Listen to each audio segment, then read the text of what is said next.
The Holy Bible, Genesis chapter 1. In the beginning, God created the heavens and the earth. Now the earth was formless and empty. Darkness was over the surface of the deep, and the Spirit of God was hovering over the waters. And God said, "Let there be light," and there was light. God saw that the light was good, and he separated the light from the darkness.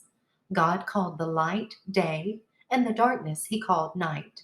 And there was evening, and there was morning the first day. And God said, "Let there be a vault between the waters to separate water from water."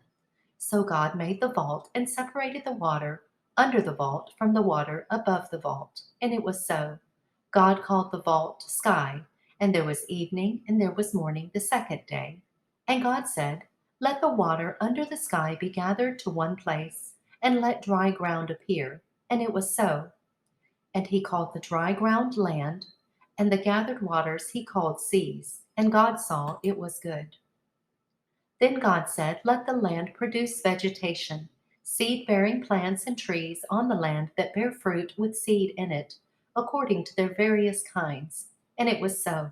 The land produced vegetation, plants bearing seed according to their kinds, and trees bearing fruit with seed according to their kinds.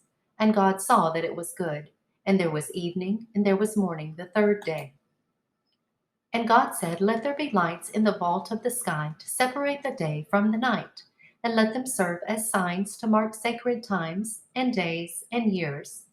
And let them be lights in the vault of the sky to give light on the earth." And it was so. God made two great lights, the greater light to govern the day, and the lesser light to govern the night. He also made the stars. God set them in the vault of the sky to give light on the earth, to govern the day and the night, and to separate light from darkness. And God saw that it was good, and there was evening, and there was morning the fourth day. And God said, "Let the water teem with living creatures, and let birds fly above the earth according to the vault of the sky." So God created the great creatures of the sea, and every living thing with which the water teems, that moves about in it according to their kinds, and every winged bird according to its kind. And God saw that it was good. God blessed them and said, "Be fruitful and increase in number, and fill the water in the seas, and let the birds increase on the earth." And there was evening, and there was morning, the fifth day.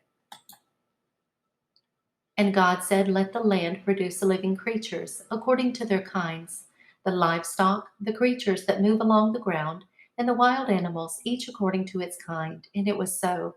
God made the wild animals according to their kinds, and the livestock according to their kinds, and all the creatures that move along the ground according to their kinds. And God saw that it was good.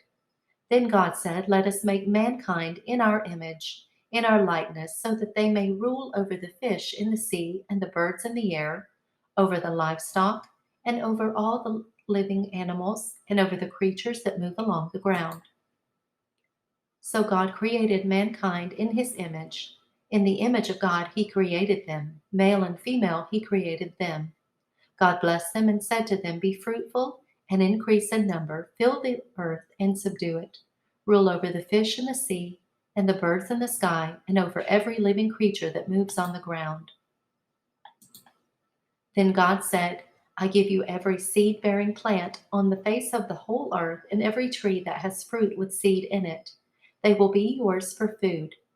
And to all the beasts of the earth, and all the birds in the sky, and all the creatures that move along the ground, everything that has the breath of life in it, I give every green plant for food." And it was so. God saw all that he had made, and it was very good. And there was evening, and there was morning the sixth day.